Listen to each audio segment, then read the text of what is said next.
സുന്നികളുടെ കൊടിഞ്ഞിയിൽ നിങ്ങൾ കണ്ടില്ലേ? മലബാറിന്റെ മണ്ണിലെ കൊടിഞ്ഞിയിൽ നിങ്ങൾ കണ്ടില്ലേ? ഷഹാദത്ത് കലിമ പറഞ്ഞ സുജൂദിന്റെ സുഗന്ധം മറന്നുപോയ കൃഷ്ണൻകുട്ടിയുടെ മകനായ അനിൽകുമാർ ഫൈസലായി പോയപ്പോ അതേ തന്റെ പ്രിയപ്പെട്ട മക്കള് ഷഹാദത്ത് കലിമ പറഞ്ഞപ്പോ ആ മക്കള് സലാത്ത് ചെല്ലാൻ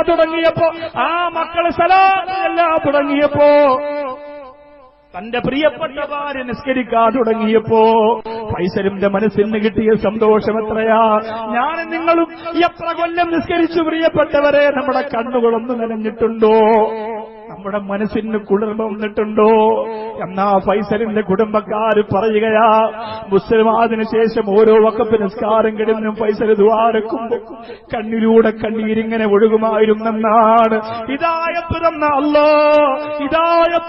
അല്ലാഹ്, അൽഹംദുലില്ലാഹ്. വിദേശ രാജ്യത്തെ ഫൈസലിന്റെ കഫീല് പറഞ്ഞു, മോനെ രാജ്യം വളരെ മോശമാണ്, ഇന്ത്യ രാജ്യത്തേക്ക് കടന്നു ചെന്നിട്ട് നിന്റെ സഹാറത്തിന്റെ സത്യസന്ധത നീ തുറന്നു പറയല്ലേ മോനെ, എന്നാ നിന്നെ അവര് കൊന്നുകളയുമെന്ന് അറേബ്യൻ രാജ്യത്തിന്റെ കഫീല് പറയുമ്പോ അങ്ങനെ തുറന്നു പറഞ്ഞില്ലെങ്കിൽ പിന്നെ ഞാൻ കപടനായി പോവില്ലേ, ഞാൻ ഭീരുവായി പോവില്ലേ, ഞാൻ കള്ളനായി പോവില്ലേ?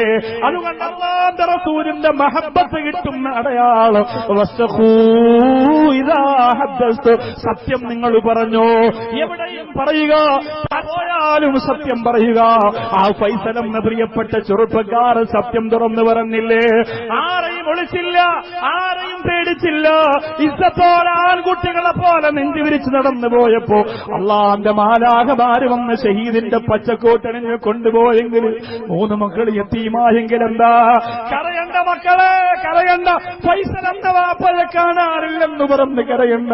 വാപ്പ കൊണ്ടുവരുന്ന സമ്മാനപ്പൊതിയെക്കാളും വലുത് ഈ ഉമ്മത്തിന് ഒരു പക്ഷേ തരാൻ കഴിയില്ലെങ്കിലും ആരംഭ റസൂല് തരുമ്പോളെ തന്റെ സഹാബത്തിന് നബിതങ്ങൾ കൊടുത്ത വാക്കാണ്.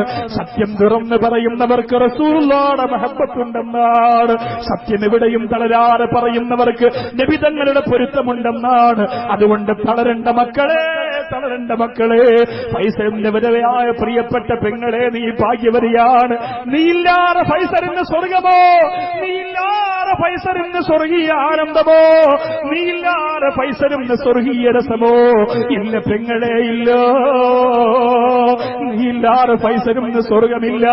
ഫൈസലിന്റെ അരുമ മക്കള്, പിഞ്ചു മക്കള്, അല്ലാഹുവേ ഇളയ പൊന്നുമോളെ നിങ്ങളൊന്ന് കാരണം എന്റെ പട്ടാമ്പിക്കാരെ പനിനീർ പൂക്കൾ ഇങ്ങനെ വിരിച്ചു നിൽക്കുന്ന പോലെ പുഞ്ചിരിച്ചുകൊണ്ട് ഓടി അടുത്ത് വന്ന് അസ്സലാമു അലൈക്കും എന്ന് പറയുമ്പോ അത് പറയാനുള്ള ഭാഗ്യം കൊടുത്തൊരു ഫൈസലല്ലേ? ആ ഫൈസല് സത്യം തുറന്നു പറഞ്ഞപ്പോ അള്ളാന്റെ മാർഗത്തേക്ക് കൊണ്ടുപോരെങ്കില് കണ്ടവന്റെ ചാണകം മണക്കുന്ന നോട്ടുകെട്ടിന് വേണ്ടിയിട്ട് ആദർശത്തെ ചവിട്ടിപ്പേക്കുന്ന ഈ കാലഘട്ടത്തിലെ കാപാലികന്മാരുണ്ടോ? അവര് മുനാഫിക്കീങ്ങളാണ്, കപടന്മാരാണ്.